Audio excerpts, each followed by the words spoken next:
Yo. Welcome to an episode of the Superkick Podcast. I'm your host, Ringside P. Hope you guys are enjoying the weekend. As always, we're about to get into Friday Night Smackdown. Before we get started, make sure you like, you subscribe, you share, you comment, you give me feedback, you check out the Reels, you check out the Shorts, you check out the TikToks, you check out Spotify, you check out the Superkick store, you check me out on Table, Ladders and Bumps, all that great stuff, man. So we're going to break down Smackdown. I'm going to bounce around on a little bit. I'm going to talk about the matchup between Naomi and Bayley for the number one contenders shot at the Women's Heavyweight Championship at Bad Blood against Nia Jax. Good one-on-one match, back and forth. I kind of assumed that Bayley was going to win, which she did win. And now to me, it's more so, all right, we know that Bayley isn't going to beat Nia Jax. I don't think that's happening. I think there's a bigger storyline to play here between Nia Jax and Tiffany Stratton. And I want to know what's going to happen with Naomi. She's been back to the WWE. She had a good showing out at the Royal Rumble last year. And she did some stuff at WrestleMania with the big three with Bianca and Jade. And now it just kind of seems like she doesn't really have a purpose or anywhere to really do anything. She has like a little back and forth between Blair Davenport. It really didn't anybody nowhere really. And I want a heel turn out of Naomi. I think it's time for Naomi to do something different, something new. I need a heel version of Naomi. How do you guys feel about that? So I want a Naomi turn.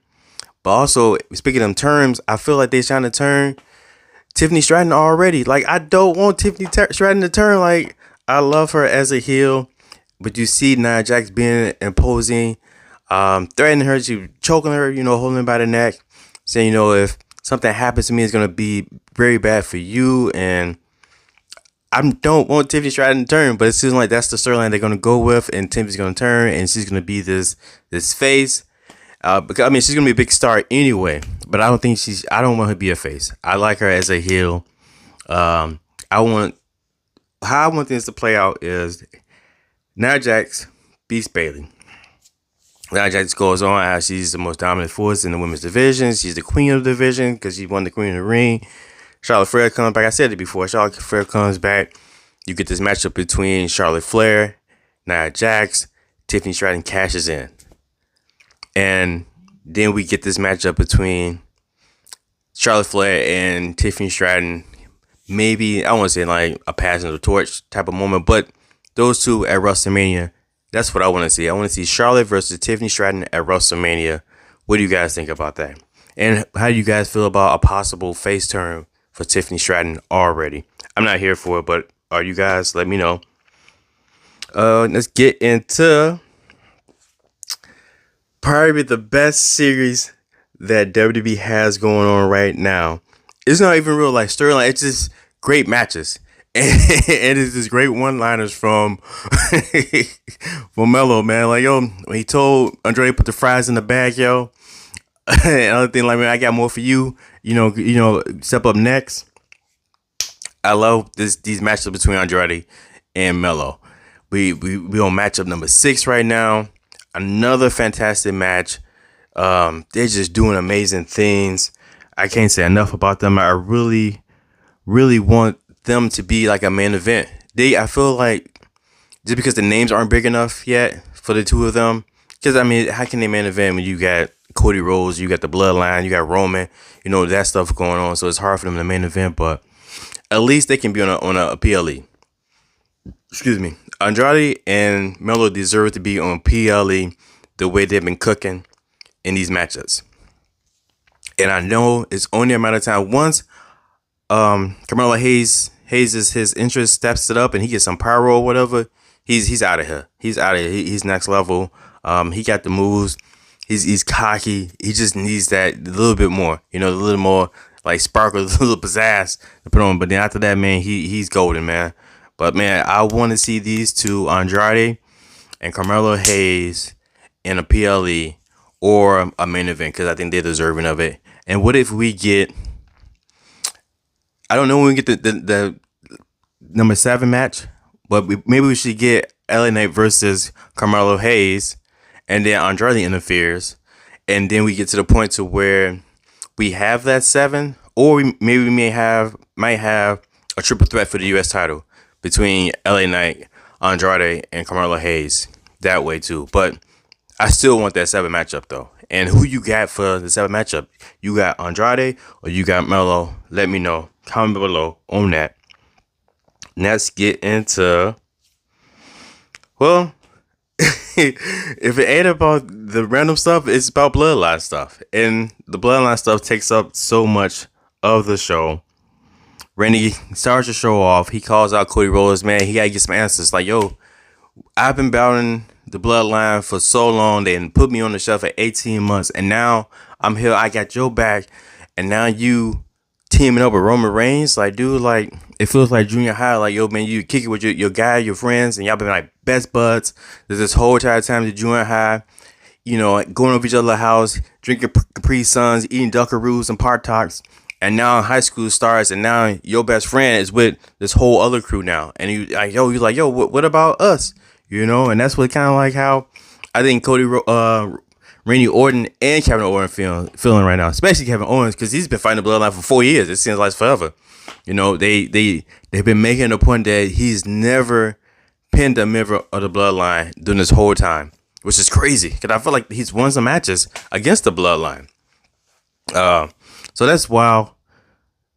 Maybe he hasn't directly pinned a member because I mean him and Sami, they beat the Usos at WrestleMania, so maybe he didn't get the pin. But still, they feel some type of way about Cody teaming up with Roman Reigns. You got Solo Sikoa coming out, and now when I kept saying like Solo needs an identity, he still needs his own identity. But now I feel like I can hear The Rock when Solo talks. You know, and that's what I feel like was coming across was more of The Rock's persona and personality in this episode of SmackDown with Solo out there, and he's delivering his promo. And so maybe The Rock is influencing Solo, or maybe The Rock is giving Solo some tips. You know, hey man, you got to kind of deliver this way, and who's the best person to get advice from about being creative on the microphone, just delivery is The Rock. So I feel like that's what I'm getting from that.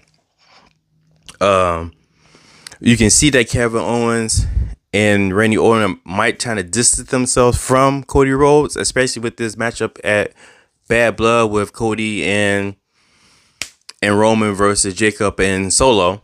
You know, we had Kevin Owens, Randy Orton in a tag team match, the main event, SmackDown against Jacob Fatu and Solo Sikoa.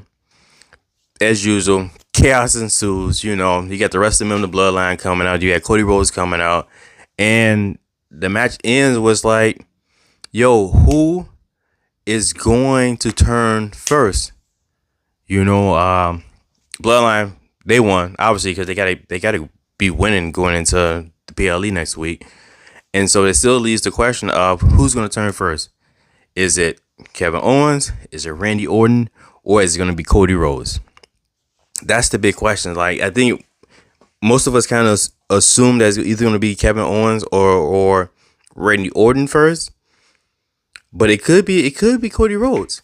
It could be a complete setup of everything. Like, does Cody Rhodes turn at Bad Blood? I don't think that's happening yet. I think that's too soon. But I feel like Kevin Owens could turn. I feel like Randy Orton could turn. Orton, both of those dudes have a history of turning easily on people. But this can kind of be justified. You know, like, all this time we spent fighting the bloodline, teaming and having your back, Cody Rhodes. And now, as Solo had pointed out, man, Cody, you couldn't get it done with KO and Randy Orton. So now you had the team of Roman Reigns to try to take out the bloodline. And the same thing, Kevin Owens and Randy Orton couldn't get it done with the help of Cody Rhodes, you know? And so it seems like Cody Rhodes, the spin that Solo's putting on it is saying like, yo, you're dissing them because you know they can't help you. They can't help you stop the bloodline, so you got to go team up with Roman Reigns, you know? But all this could just be a bigger play. Could it be The Rock pulling the strings the whole entire time? Will The Rock show up at Bad Blood? I don't know. Who knows? I think it's time. Because I need him to stop holding up the bloodline storyline. Because he's a loose piece. Like, we know we got to get that matchup between Roman and The Rock. we also got to figure out this whole interaction between The Rock and Cody Rhodes. So like The Rock is still part of the storyline since he's out, doing movies and stuff, dude. Like, dude, man, come back, man. Just come back and finish the storyline so we can just proceed and see how everything's gonna end. But like, man, who you guys think is gonna turn really? Do you guys think, let's say Kevin Owens gonna turn first? Is Randy Orton gonna turn? Or Cody Rhodes, Could it be like we're all suspecting Kevin Owens to turn? They've been teasing it, a little bit the last couple times. But could it really be that Randy Orton is going to turn? Could he really have had enough of everything? And, he's good by himself, So, and then we get that Randy Orton versus Cody Rhodes matchup that we've been needing to have for the longest because they have history. And this is the one story that I've been looking forward to since Cody Rhodes has become champion is him having this back and forth, this feud with Randy Orton that is much needed for his title reign right now. But yeah, man, that's SmackDown. That's SmackDown. Quick, fast, not in a hurry. But that's kind of what stood out to me for SmackDown. What stood out to you in SmackDown? Let me know. Comment below. As always, thank you guys for tuning in. Thank you guys for watching. Make sure you guys like, subscribe, share, comment. Check out all the stuff. Check me out on Table Ladders and Bumps. Man, who's ready for Bad Blood? Hopefully we'll be streaming again for Bad Blood. But yeah, man, until next time, adios. Peace.